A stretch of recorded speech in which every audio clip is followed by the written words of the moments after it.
Welcome once again to Studio Chronicles. I'm Susan John Antonio, and today I'm going to give you a peek into my sketchbook that is showing a lot of spring. So stay tuned. I'll show you how I work in the sketchbook where I am freed up to just play with color, and after I've done that, I compose. I don't do the compositions first. I play and then I compose. You'll see what I mean. Stay tuned. And at the end, I have another tools segment. Today, on my tools segment, I'll be showing you Water Media Gallery.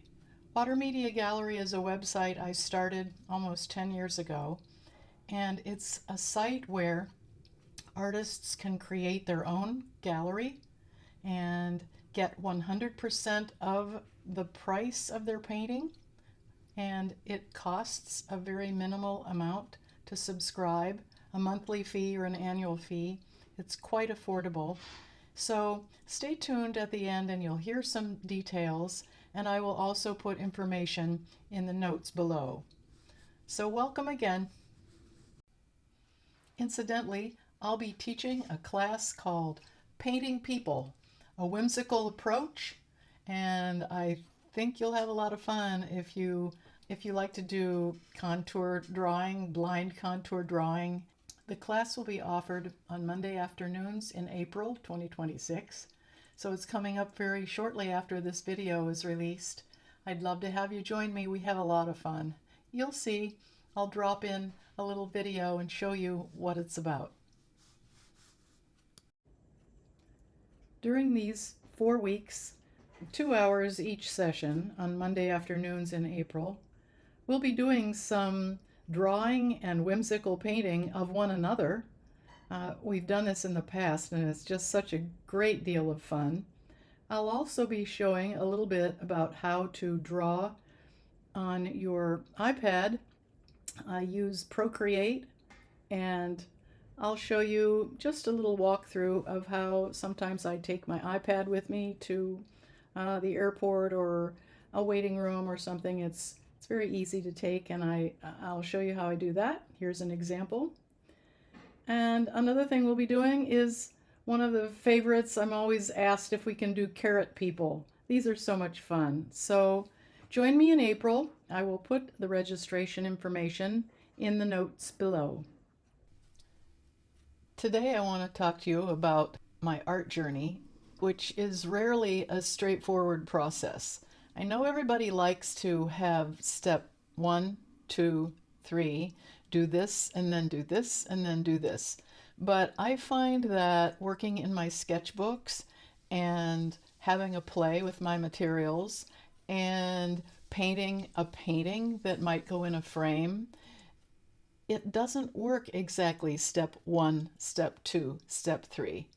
So I kind of take each day as it comes, but today I'd like to show you my sketchbooks and show you how they help inform me and inspire me and help me stay practiced in things like composition.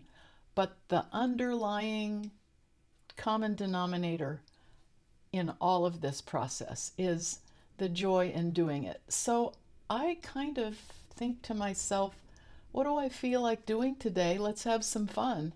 And then I start getting my materials out and playing around and seeing what happens. Let's take a look at my sketchbook, my most recent one that I've been working at, and maybe this will help you to loosen up and have a play and enjoy some colors that you like.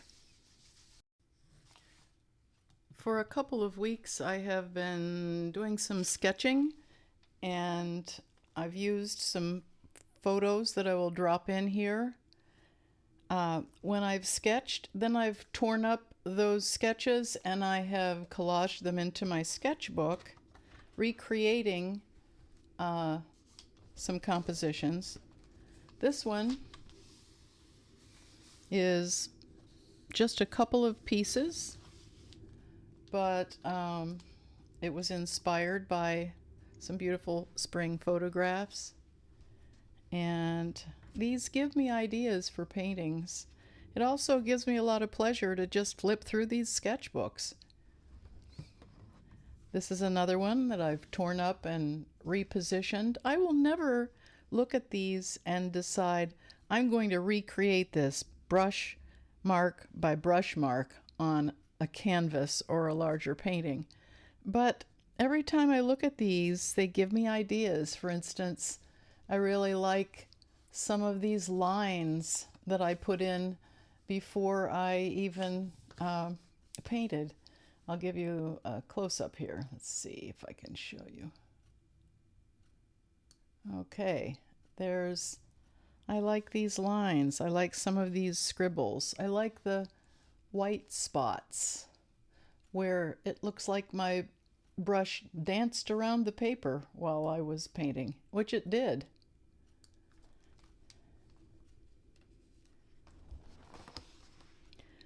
This one I tore out and put down just as it was in that particular sketch.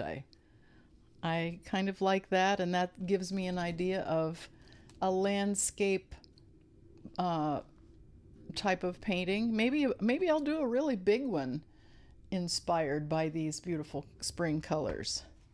And prior to that, the previous time that I sat down and created marks and textures and tore them up and put them down, I was having a really good time with a variety of mark making tools and paints. These, unlike these back here, these were watercolor. These are acrylics and various types of Inktense drawing implements, unusual paint tools. So this is mostly acrylic, but the thing I really love about this is that it doesn't fit a rectangle. I really like the unusual and unexpected nature of this composition. And likewise here, I respond well to the lines and the scribbles and the plops of color. So these are some of the things that I like and that I respond to, and therefore I will take to my painting at some point. But today I want to talk to you about something that is kind of fun to do in my sketchbook. I've mentioned it before. I have taken a plastic cover from some sort of notebook that I had. It was just a plastic cover, kind of a nice weight.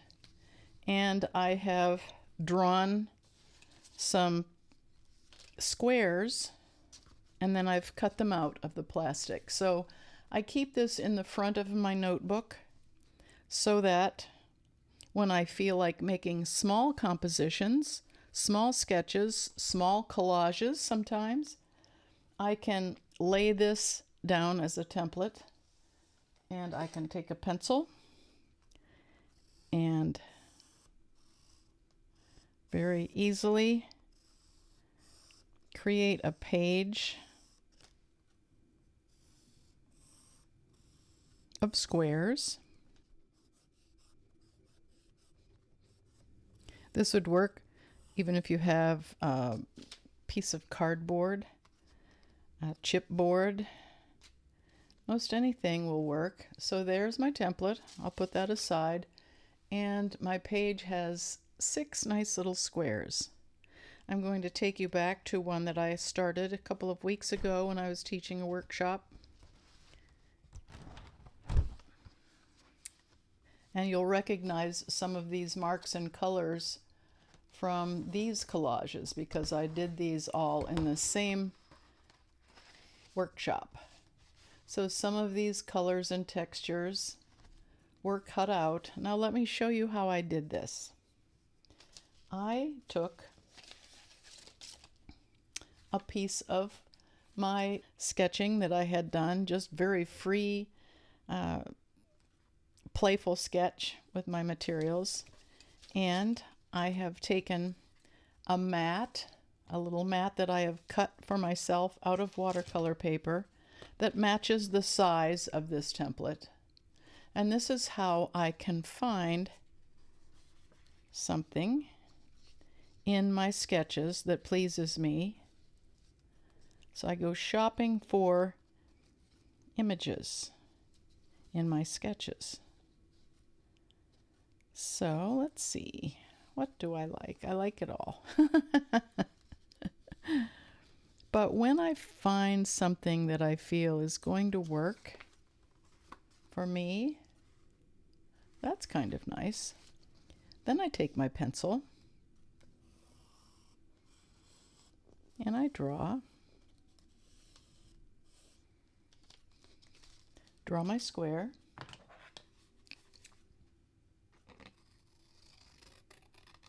Cut it out.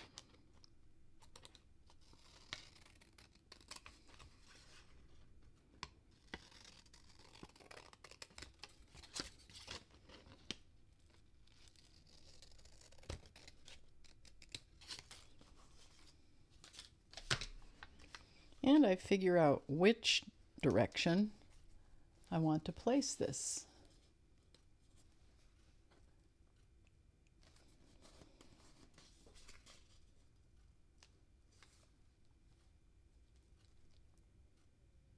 That's kind of nice. It looks like I'm peeking through my garden.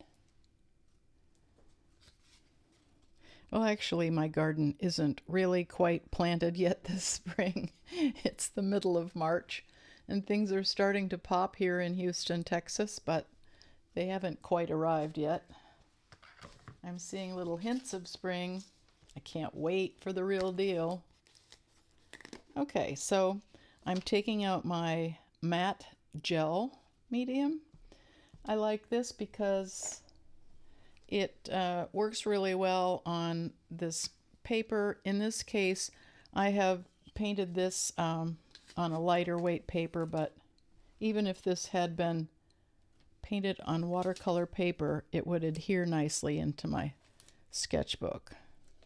So I use lots and lots of medium. I don't like loose edges. And when I use my palette knife, it doesn't get all over my hands. Okay, I've already forgotten. Where did I decide this is going? I think here.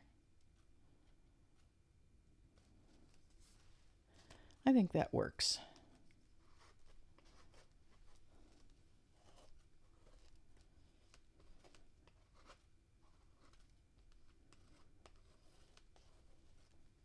Okay, that works for me.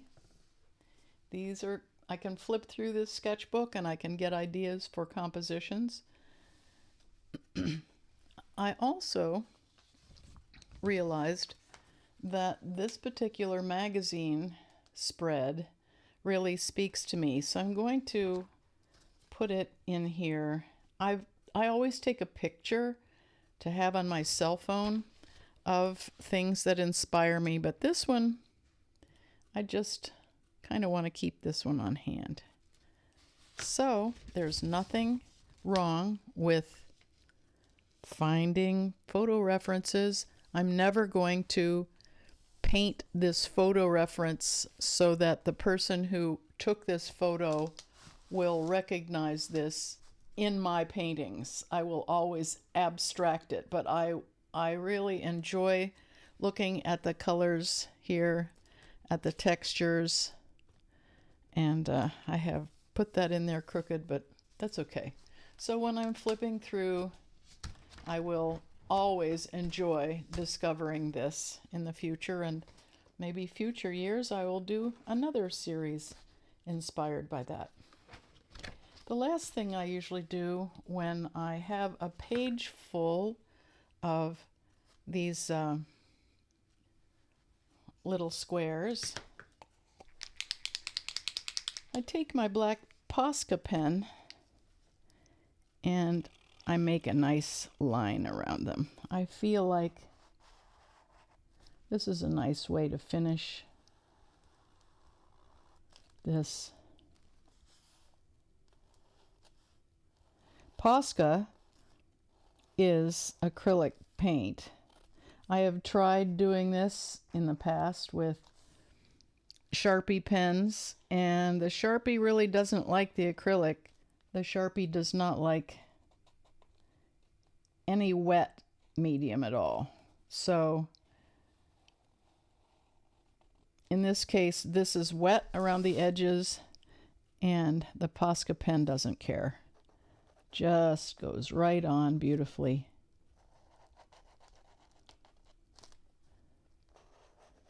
Doesn't have to be perfect. Just a little dressing up of these images. There we go. So when I want to add to this, when I have more sketches done, I can continue on and fill this out.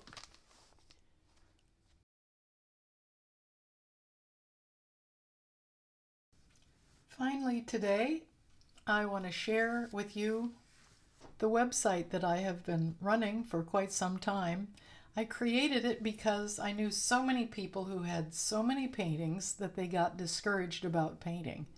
And this is at least some place that you can put a painting and point to it when somebody says, "What gallery do you show in?" The name of the site is watermediagallery.com.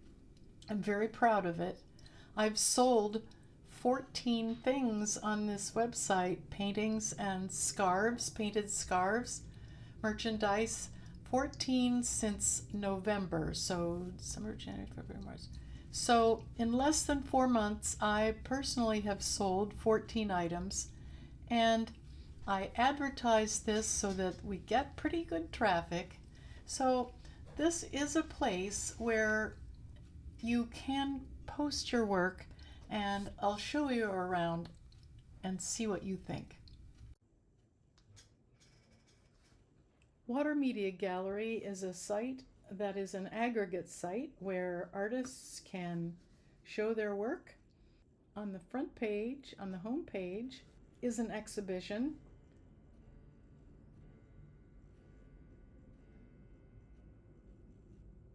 However, each artist gets their own store.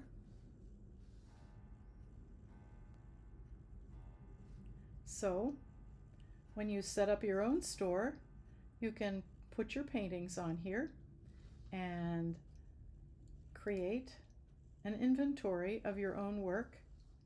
It will be listed here, and when your customer goes to purchase your painting, all of the information and price of shipping will be listed. You do not have to figure this. This website figures all of the shipping for the customer and charges them, and 100% of the asking price of your artwork will go to your PayPal account.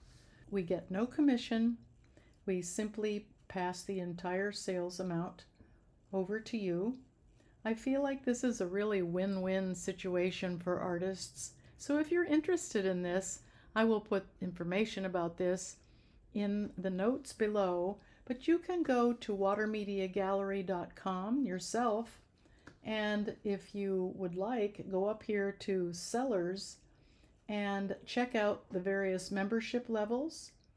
Here is a play-by-play description of how to begin. There are videos here showing you how to begin setting up your store. And I suggest that you go down here to the menu where it says PDF instructions for sellers. If you print out this PDF, it will give you the very basic pieces of information, 1, 2, 3, how to set up your store, and how to join Water Media. I hope you'll give this a try. I feel like it's a pretty good place to sell your work. So thank you for joining me, and we'll see you next week at Susan's Studio Chronicles.